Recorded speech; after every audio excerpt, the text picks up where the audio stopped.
Yeah, I would love to. First I would love to look at your friendship bracelet. Oh, so I've gone to a number of Comic Cons Oh, yeah. this year, and this is a representation of all the shows I've been to. Wow. Yes. I live on the road. Like what's the point of having a house? Yeah. So, sir, you are the model of an action star. Like literally the physique, the frame, all the things that you do. So I gotta know, because obviously there's some stunt work that's happened in the midst of all of this. What has been your most accomplished stunt in your career? The most accomplished stunt in my Yes. career. Okay. Well, it's probably the most accomplished or the most difficult. Maybe Do you want to answer. Which one do you want to The most accomplished. Okay. Well, it's probably gonna be Shang Chi. Okay. You like that? Yes. But the scene, and it's probably the bus fight. Yeah. Right. There's a sequence where I'm on top of the bus and I kind of baseball slide across the top and I swing over the side and one of the mirrors and then I kind of swing right into the door, which does not open for me. That was actually all me and it was all practical. So we had got these two San Francisco city buses, gutted them, shipped them to Sydney, Australia where we were shooting, put them in a sound stage on some bags and gimbals so they would move, and then put me on a safety line. They're like, you just go do it. Wow. So that's the most accomplished. And the hardest, I would say, it was probably up there for the hardest, but the hardest stunts are always the ones that you never think are going to be the hardest. They're the ones that you look at and you're like, oh yeah, no, that's totally fine. And then before you know it, it's like, I almost got 12 takes in, and you're like, I cannot do this. So it's, I don't know. No, that's amazing. First of all, make some more noise for that bus. I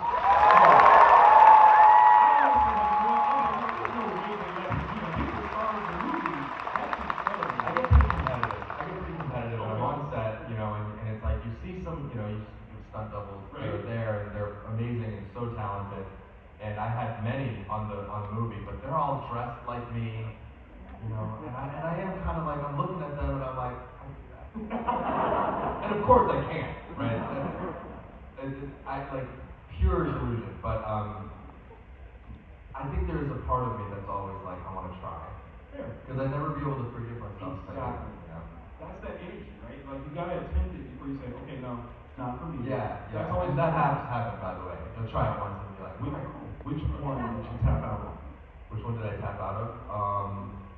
Most of the ones where I'm being destroyed. Okay. So there's one where the Mandarin, legendary Tony Leung.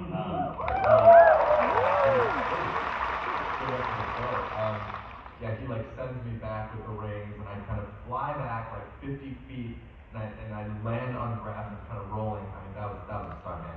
And he almost got concussed. Oh my God! I was I felt so bad, but I was also really glad at it.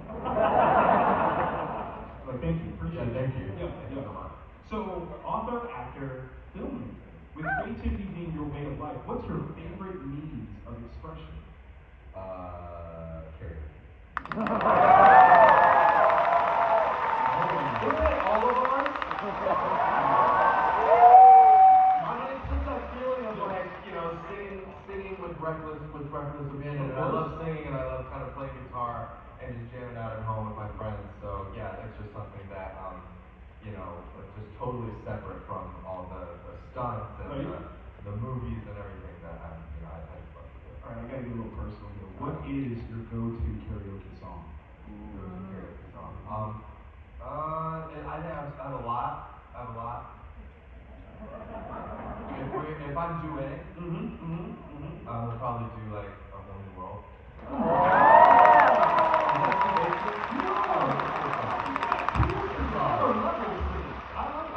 If I'm feeling myself, it'll be Eminem.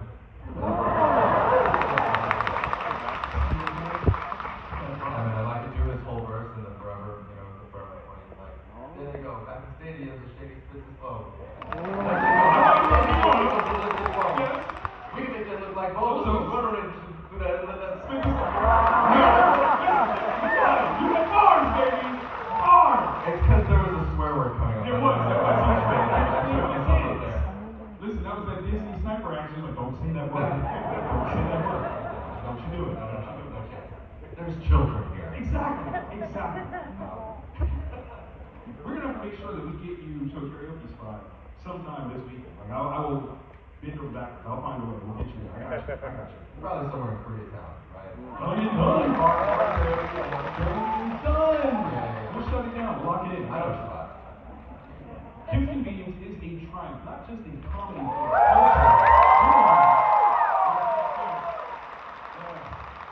As an Asian Canadian, what does it mean to you in terms of representation to be a part of such a significant show? You know what? And I know that I'm kind of where. I mean, we're in the city of That's right. Canadians, which is incredible. Mm-hmm. And it's so good to be home. You will not believe how many people watch and love this show all over the world. Raise your hand if you're in this room. And it's incredible whether no matter what country I go to, it's always Canadians in those countries, Canadians that are traveling, Canadians that live there, friends of Canadians, but I've been privileged to be a part of some pretty huge movies in my life.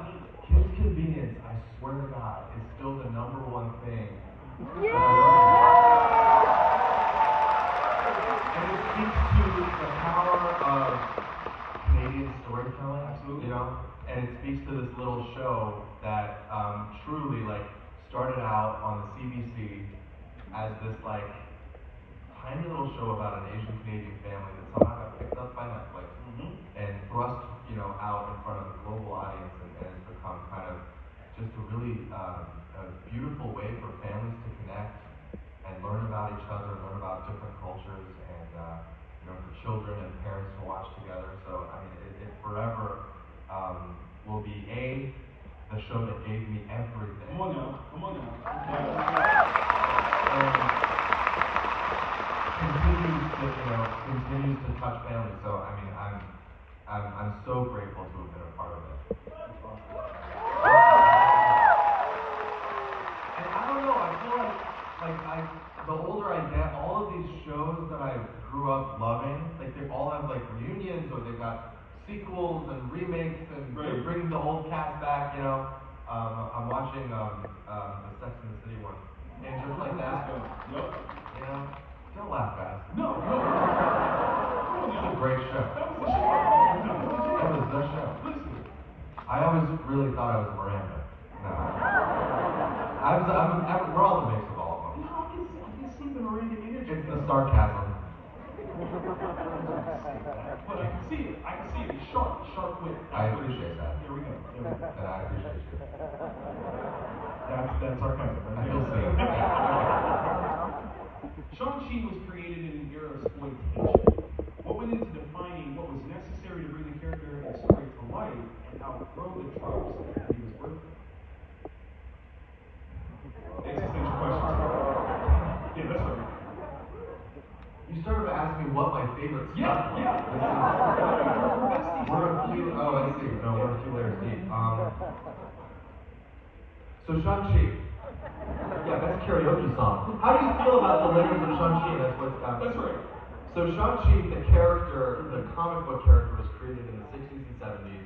There was a kung fu kind of craze that was gripping America and North America. And David Carradine, of course, was on a show called Kung Fu where he played a great show. But he did play an Asian character. He did. And it was in that environment that the character of Shang-Chi was birthed. And so, Shang-Chi was created by non-Asian people, and so I think he was an Asian character, but it told through the lens of someone who was not Asian. So, I think there were elements of his backstory and the way that he spoke and his mannerisms that didn't quite feel maybe authentic. And so when it came to this movie, our fantastic director, Destin Daniel Cretton, and Kevin Feige and Jonathan Schwartz, our producer, all three great, amazing people. They all kind of got together and had this idea of bringing Shang-Chi into the modern age and really infusing him with layers and dimensionality and authenticity that would, any kind of Asian person growing up in this environment in this day and age would have. Of course. And so that's where the current character kind of came who he was in the 60s and 70s.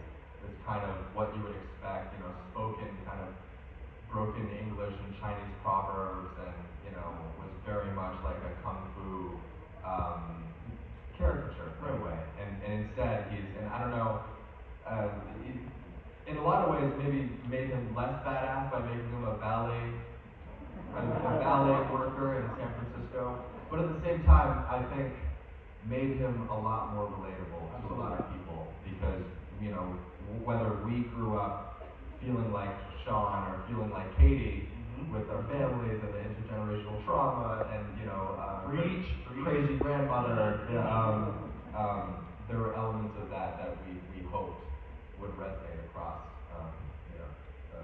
a wider audience and would also pay respect to the culture and the heritage that Shang Chi represents. So absolutely. No, it's such a wonderful portrayal, especially if you can contrast it with Kim's Convenience and Shang-Chi.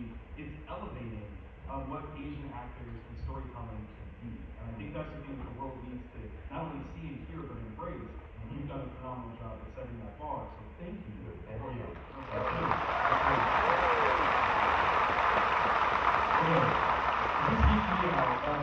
You're not going to go like even deep. So was that the hardest question that you were going to do? Depends. Okay, so all right. You got to show what you spar got. with Michelle. You're one of the greatest legendary. First of all, what was that experience like?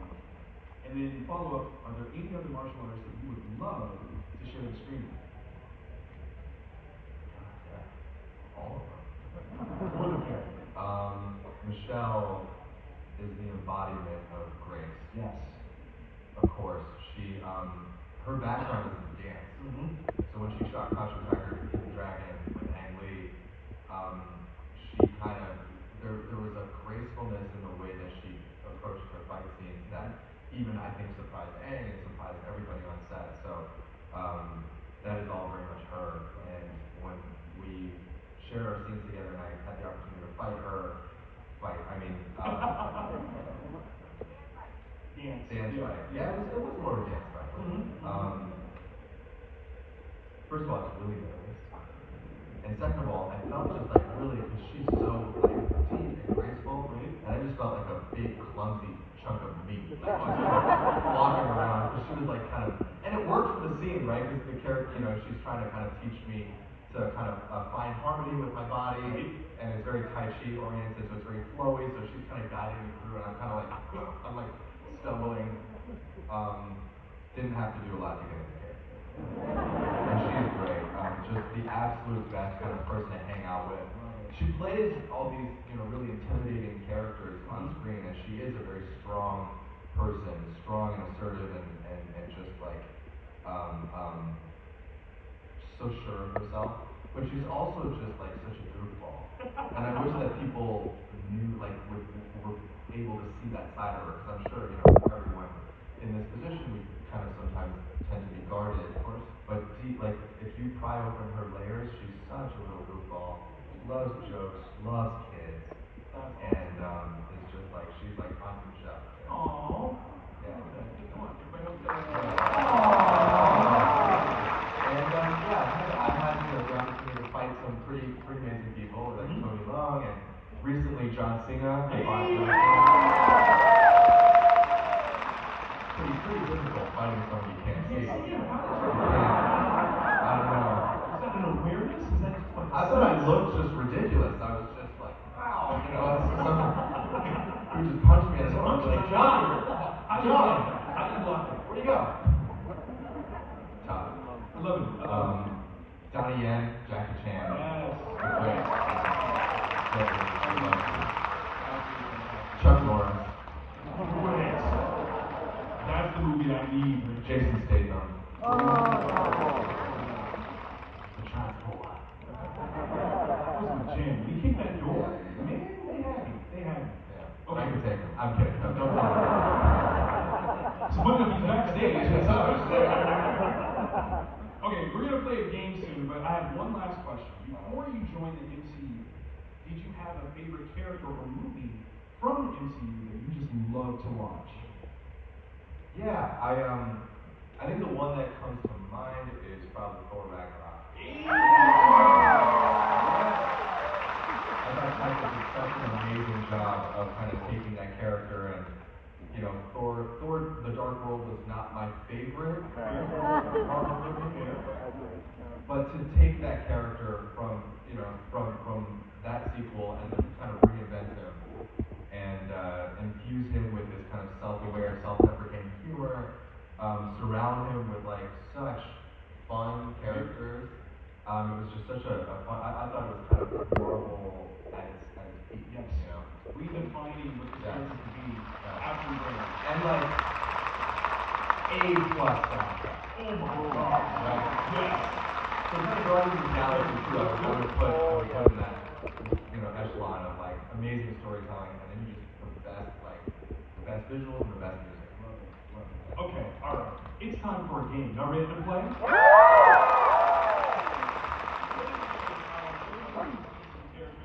You don't have to look. You're supposed to just look at it. You may ask what we'll call yes or no kind of questions. Okay. And you guys are to help. Don't get the answer. We already talked about this. To help guide you to a place where you might be able to figure out who the character is. Oh, this is like heads up, like that party Yes! where you got the phone on your head. Do I get any parameters? So these are characters? They are characters. Okay. That's all I can tell you. Characters. Okay. Okay? Very helpful. Right? No? Alright, so. Okay, maybe this is too many hints, but fictional characters? I mean, You can say. when you say fictional, you mean like they don't exist in the real world? Or. That is the Something's because how you say exist is questionable. So, yeah.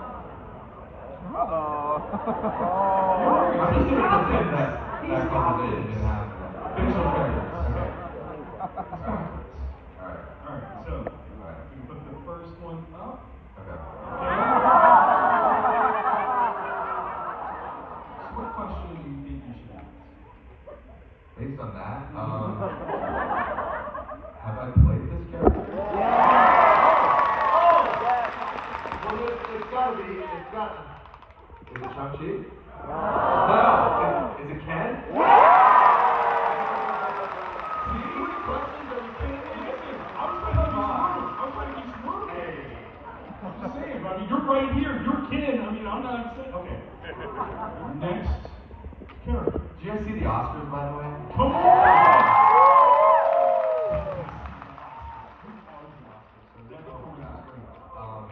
That's pretty fun.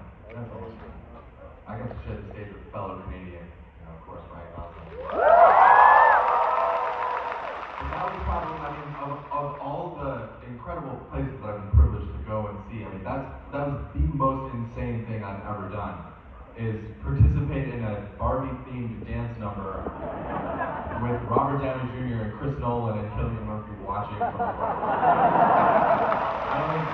No, that's success. That's move on. How did anthropologists explain that 500 years ago? No, but, yeah, okay. This is awesome. That's Three questions. Okay. Nailed it. You got it. See? Okay. We ready for the next one? Yep. Okay. Okay. You got it up there. It's up there? Yeah. No reaction. Okay, so is this character a woman? No. Man. Is this character a superhero? Not a superhero. Okay. Not a superhero. Is this character a villain? Yes. Oh, hard yes. Is this character in the Marvel universe? DC universe?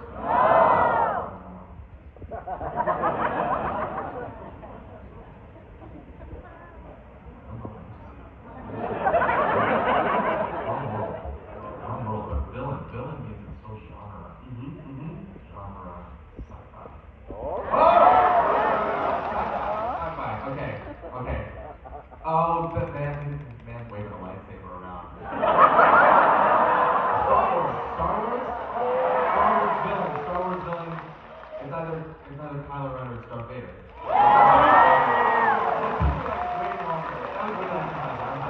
Who's fighting the lightsaber? Who's doing that? Good job. Thank you. But I think you can agree I was there. You were there. You were there. Listen, I heard all the geeks in here. We were like Marvel. They're like, whoa. They were like, you know, brief comics from. Yeah, no, I understand. I'm picking up what you're doing now. That was solid. All right. Ready for the next one? Yes. This one's gonna be the hardest one.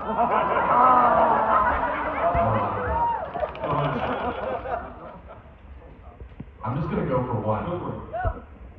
Is it Shang Chi?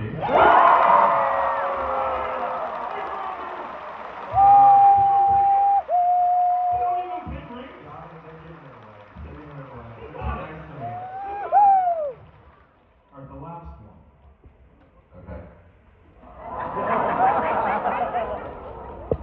See, that's interesting because I've already exhausted all the characters that I've played in this world. So it doesn't have to do with me. Is this character a man? Yes. He's a man. Is he a superhero? Yes. Oh! Marvel? DC? Yes. Alright. I want to guess, but I've got, it's 50-50. Good. 50-50. It's between two people. Right? Yeah. No, I don't know. Is it Batman? Yes.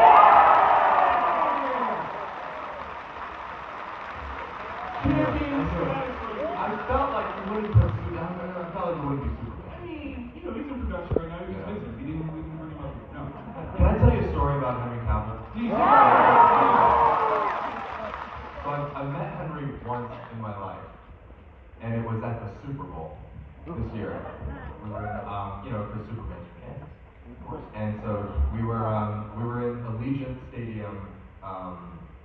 We were there, and then for some reason after I had reservations at this restaurant Carbone, and I show up with my friends, and I look over the booth and I'm like, I think that's Superman. And he's like really keeping to himself, like nobody's noticing him, which is crazy. And I just keep looking at him. I'm like, no, he doesn't know who I am. I'm gonna say hi. I'm not gonna bother him. And then I was like, you know what? What are we doing? We're in Vegas. Chiefs just won the Super Bowl. He's in a good mood, you know. So I got up and I kind of went over and I was like, I don't know if you know who I am, but I just wanted to send a huge fan to you. And he it's like one of those things. He wraps me up in a bear hug. He's like, dude, of course I know who you are. And you're the best. And maybe I'm embellishing. He said a lot of nice things. Yeah, no, I was there. And then came over and introduced himself to the whole table, to all my friends, which is when you're the friend of a celebrity, like sometimes people just pretend like you don't exist. And he was very, very gracious, shook everyone's hand, Great.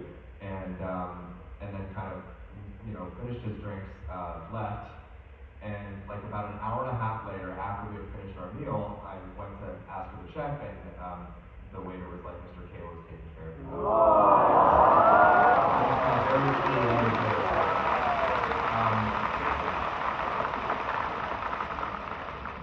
Kind of wish I had ordered more. I guess that's why he didn't tell me he was doing that. X-ray vision was like, what's that plate? Yeah. Right. No more loss. Yeah.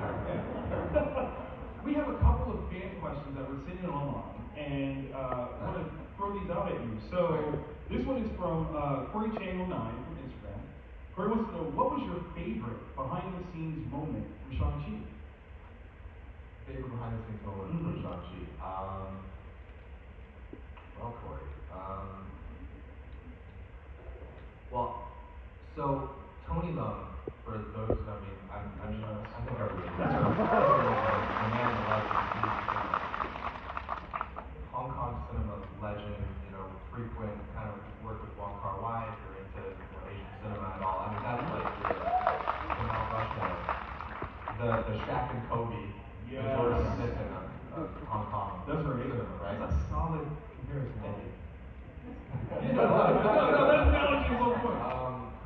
So we would, I mean, because I obviously played his son, we spent a lot of time just kind of hanging out in between takes, and he would like never go to his trailer. He would just kind of park his chair on set, and even as we were setting up, and some of these setups were really, really long. Because on Marvel movies, when they move lights, it takes them some hours.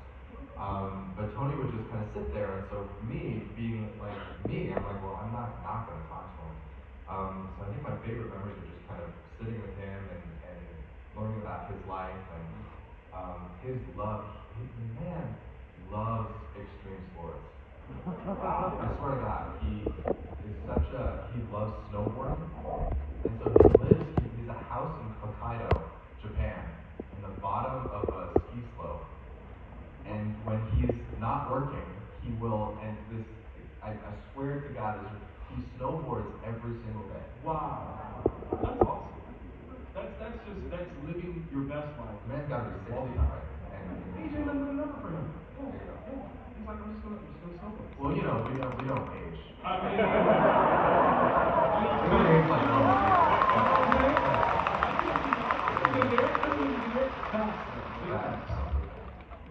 So this one is from Shannon Black on Instagram. What part of Canada have you not been to before that you would like to go? That's a great question.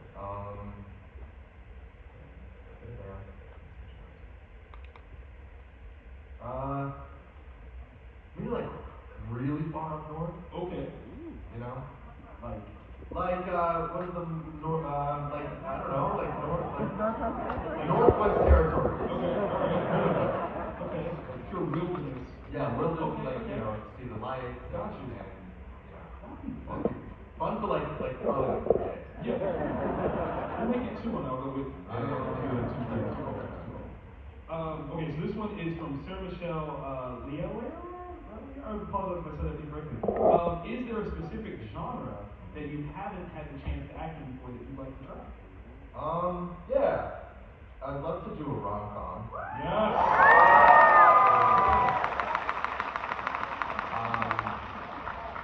I feel like I did a smaller one a few years ago. So I feel like I mean, it counts, but it didn't really count. You want more. I'd love to do a rom-com and find someone amazing, an amazing actress that would we work together. And then probably something like I don't love scary movies. I don't love watching them, but I feel like they would be a lot of fun to make. Absolutely. Yeah. But you have to watch it after. I know. I watched it like the last scary movie I ever watched, I think, was Barbarian, and I watched it. I mean, that movie was terrifying. Like, for real. Did y'all see Barbarian? Okay.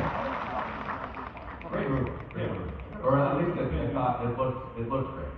I didn't hear that. Okay, so this one is an interesting one. So Catherine Daniele wants to know, did you do any martial arts or read any of the Shang Chi comics to prepare for your role in Shang Chi? Is Danielle here? I think you're... Well, hello! Hey, Catherine.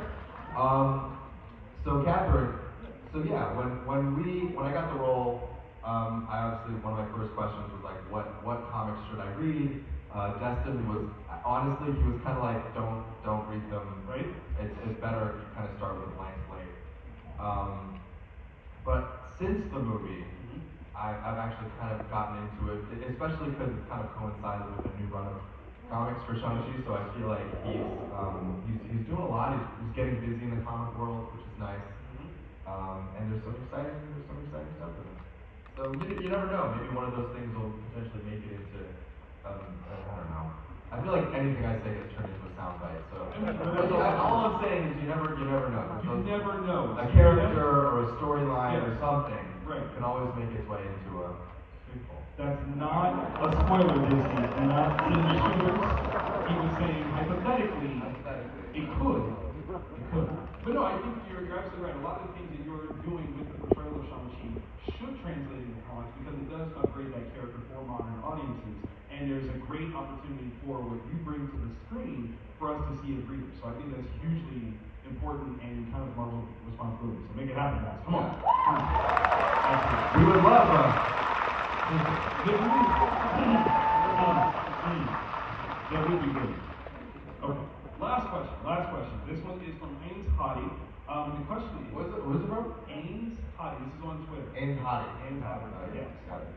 What was the best and hardest part about writing your own book?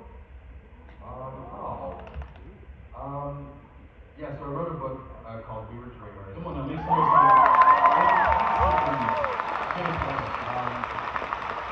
And what was great about it was because I wanted to really tell my family story and how they immigrated to Canada and ultimately settled in Mississauga, where they still live. Go! Soccer City, baby! So I think the most difficult and the most fun process of that was kind of getting to interview my parents, getting to sit down with them and to really kind of go step by step through their story, asking them about their childhood and asking them about growing up in China in the 60s and 70s, and then also, what made them decide to immigrate to a country that they had never been to, right, and knew nothing about. Nowadays I feel like it's a little, if you take a trip to Spain and you're like, oh, I love it here. Right. I can see myself spending more time here. Like that's what you do. Right. They had never been to Canada. They couldn't afford to go to Canada, and so it was a completely blind decision, and just what prompted them to kind of risk it all and come to this completely new country, not speak the language, not understand the culture and the society, and to commit to raising a family here, which I think self-evident. Canada. The fuck is that?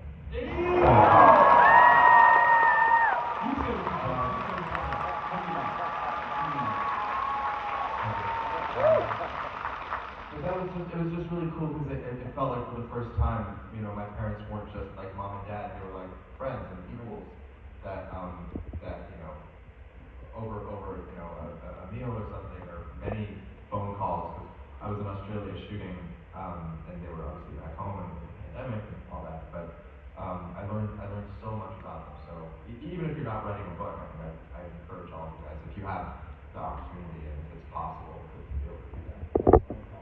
We are so grateful that they made that journey because it obviously set the stage, built the foundation, that gave all of us you. So sincerely, thank you for that. I highly recommend this book. Please look at it if you haven't read it already.